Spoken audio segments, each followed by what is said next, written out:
क्या आपने कभी सोचा है कि जिस देवता को हम धन का स्वामी कहते हैं, जिसके नाम से ही समृद्धि जुड़ी है, वो जन्म से देवता नहीं था।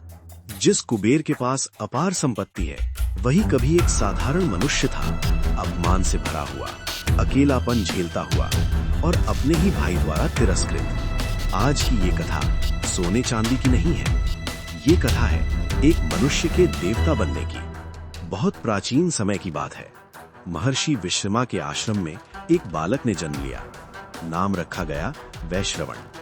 यही वैश्रवण आगे चलकर कुबेर कहलाया। पर उसका जीवन सुखों से भरा नहीं था।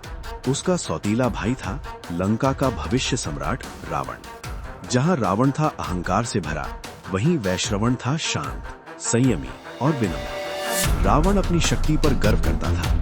वो प्रतिदिन वैश्रवण का उपहास करता। तू निर्बल है, तेरे पास न सेना है, न राज्य, न कोई पहचान। ये शब्द नहीं थे, ये वो भाव थे जो हर दिन उसके आत्मसम्मान को चीर देते थे। और तभी उसके मन में एक प्रश्न जन्म लेने लगा, क्या बिना धन और शक्ति के मनुष्य का कोई मूल्य नहीं होता? एक दिन वैश्रवण ने सब कुछ त्याग दिया, घर, परिवार, सम्मान, और निकल पड़ा हिमालय की ओर। वहां वर्षों तक उसने कठोर तप किया। बर्फ गिरती रही, शरीर कांपता रहा, पर उसका संकल्प अडिग रहा।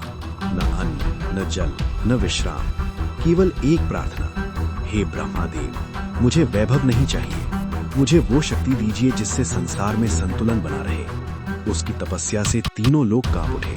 अंततः ब्रह्मादेव प्रकट हुए। वत्स वैश्रवण, तुम्हारी तपस्या से हम प्रसन्न हैं, वर मांगो। वैश्रवण ने सिर झुकाया, मुझे धन का अधिपति बनने का अधिकार दीजिए, ताकि संसार में लोभ और अभाव का संतुलन बना रहे।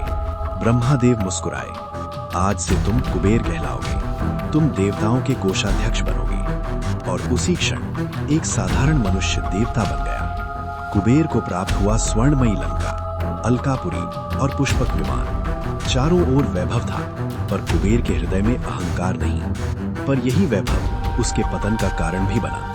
रावण ये देखकर जल उठा, जिसे मैं तुच्छ समझता था वही आज देवता बन गया। उसने भी तपस्या की और महादेव से अपार शक्ति पाई। फिर वो दिन आया जब भाई ने भाई पर आक्रमण किया। लंका युद्ध भूमि बन गई और अंततः रावण ने कुबेर से लंका छीन ली, पुष्पक विमान छीन लिया और कुबेर को नगर से निकाल दिया। उस दिन कुबेर समझ गया कि धन होने पर भी सब कुछ नहीं बचाया जा सकता। टूटे हुए कुबेर महादेव की शरण में पहुंचे। महादेव ने कहा, कुबेर, धन का अर्थ संग्रह नहीं होता, धन का अर्थ होता है संरक्षण। महादेव ने उन्हें उत्तर दिशा का स्वामी बनाया और धन का रक्षक नियुक्त किया। आज भी माना जाता है, जो धन परिश्रम से कमाया जाए उस पर कुबेर का आशीर्वाद रहता है, और जो धन लोभ से आए वो अधिक समय तक नहीं टिकता। इसीलिए दीपावली पर हम लक्ष्मी के साथ कुबेर की भी पूजा करते हैं।